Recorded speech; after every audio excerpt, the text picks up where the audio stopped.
Espíritu Santo bendito, penetra profundamente en mí para hacer una nueva creación. Amén. 3 ideas que quiero marcar o dejar pautadas en este día. Primero, hombres temporales y espirituales. Segundo,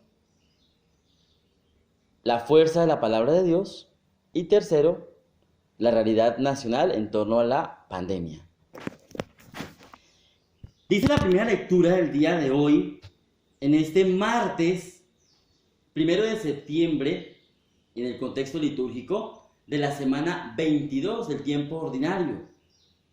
El apóstol San Pablo en la primera carta a los Corintios nos habla de que somos hombres y mujeres espirituales. Y solamente el hombre o la mujer espiritual es capaz de entender lo espiritual. El que se queda solamente en la realidad temporal, solamente entenderá lo temporal. Por eso hay personas, y es muy curioso, que incluso hombres o mujeres que se dicen católicos, que se dicen cristianos, cuando se les presenta una realidad espiritual, tienden fuertemente a oponerse, a contradecirla, a refutarla con argumentos circunstancialmente válidos, circunstancialmente sólidos, pero no son capaces de trascender a esa experiencia espiritual, porque no están abiertos al espíritu y todo lo contradicen o se oponen porque simplemente se limitan al entendimiento racional, pero no al entendimiento desde la gracia de Dios. Recordemos que hay un don específico llamado el entendimiento, que nos abre para poder entender desde la razón el plan de Dios. Cuando no hay esa gracia, nuestra razón es limitada. O mejor, cuando no se hace uso de esa gracia, porque todos tenemos ese don desde el bautizo. Cuando fuimos bautizados, todos tenemos ese don del Espíritu Santo. Pero hay que ponerlo en práctica. Hay que hacer uso de él. Debemos ser hombres espirituales, no solamente hombres temporales que vivimos de las circunstancias. Si nos quedamos en las circunstancias, dejamos de lado toda una dimensión espiritual y nosotros, hombres y mujeres, nos movemos en la realidad espiritual que no podemos olvidar.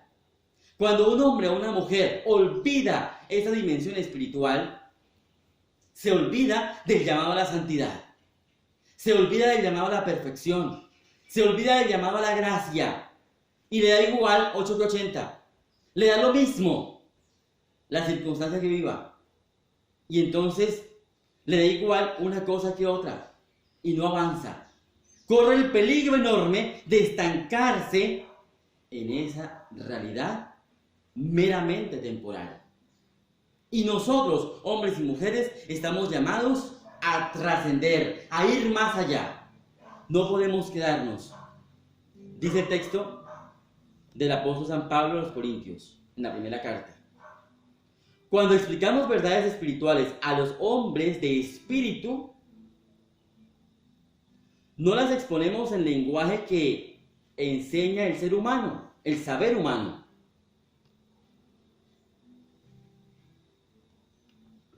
Sino que el espíritu enseña en lenguaje de espíritu.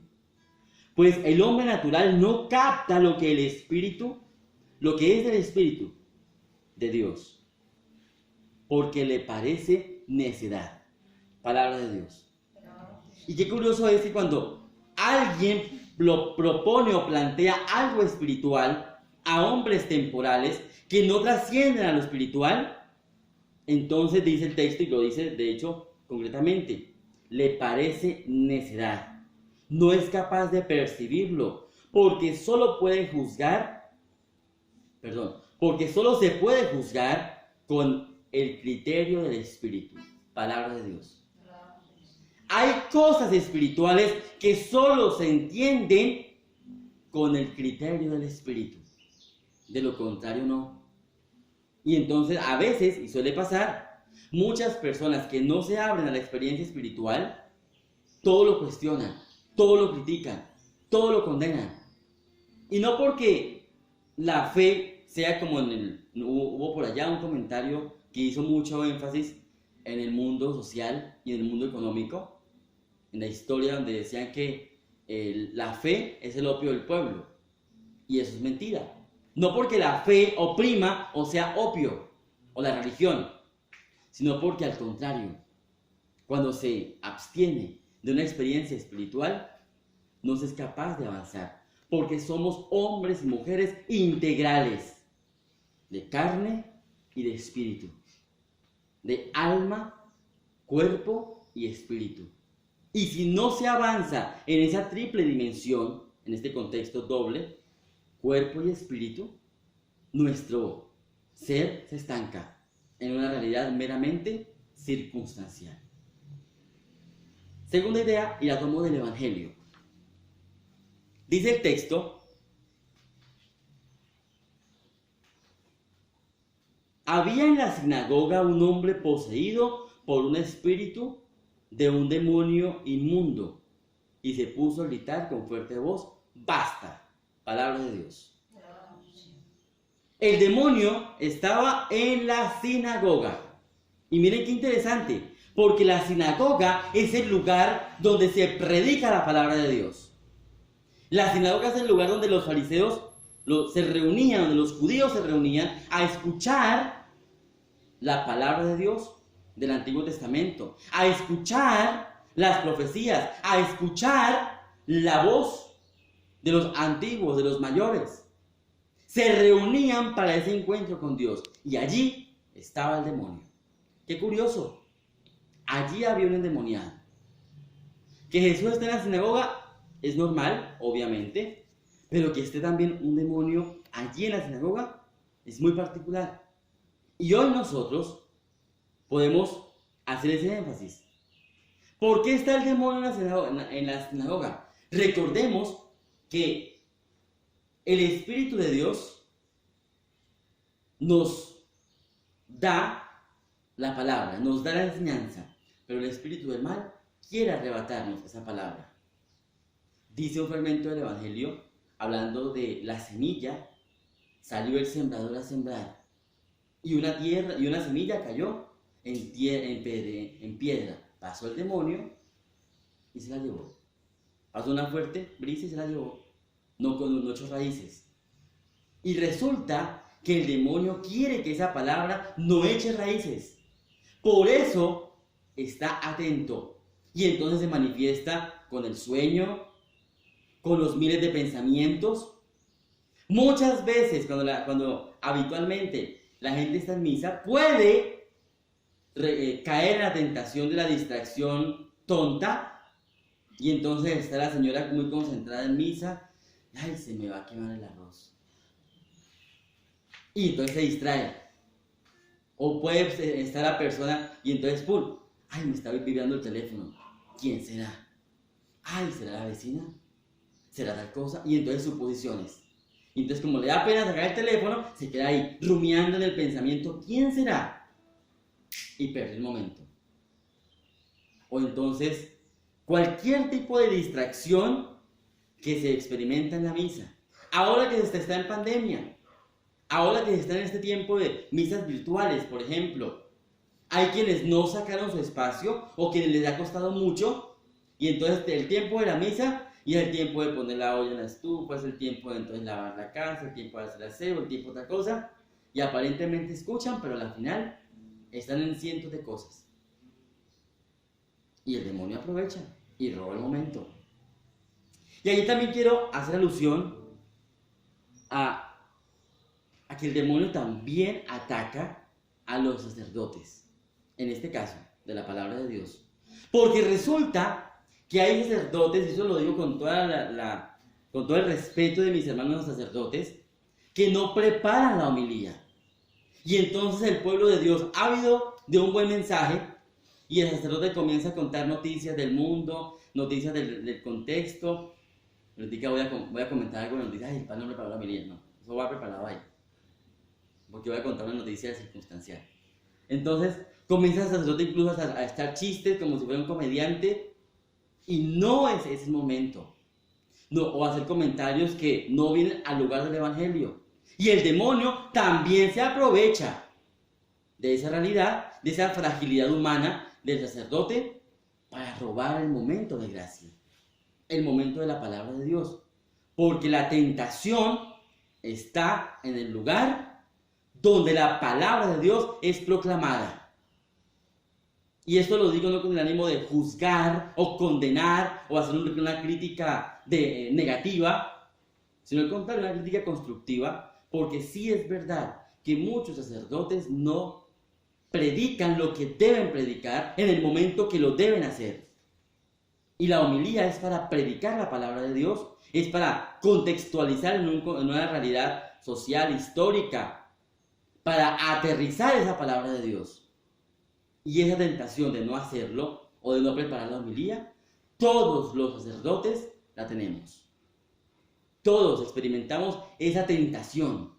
Y ahí viene el Señor a decirnos, pilas, pilas, porque somos hombres espirituales inmersos en realidades temporales.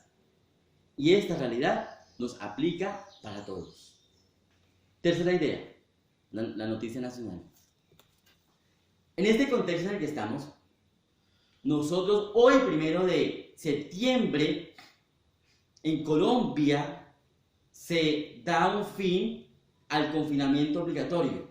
Se finaliza y entonces ya hoy, pues ya se permite la movilidad bajo la responsabilidad de cada quien. Y en esto, el gobierno ha sido muy reiterativo, muy claro. Es responsabilidad de cada uno.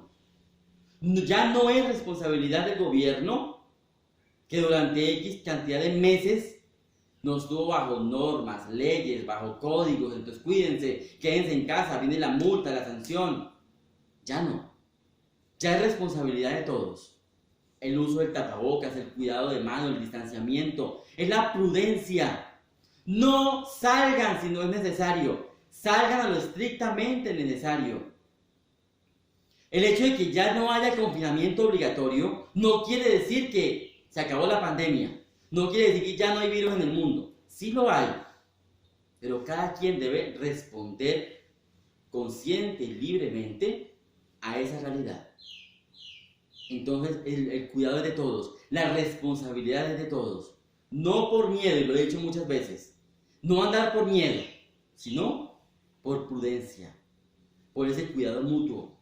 Y como lo hemos dicho muchas veces ya, el cuidado de nuestros abuelos, de los niños, el cuidado de los que dependen de nosotros. Y esa es responsabilidad de todos. Entonces, sin miedos, pero con toda la prudencia. El hecho de que ya no haya confinamiento no quiere decir que hoy todo el mundo salga por ahí como chivo sin ley.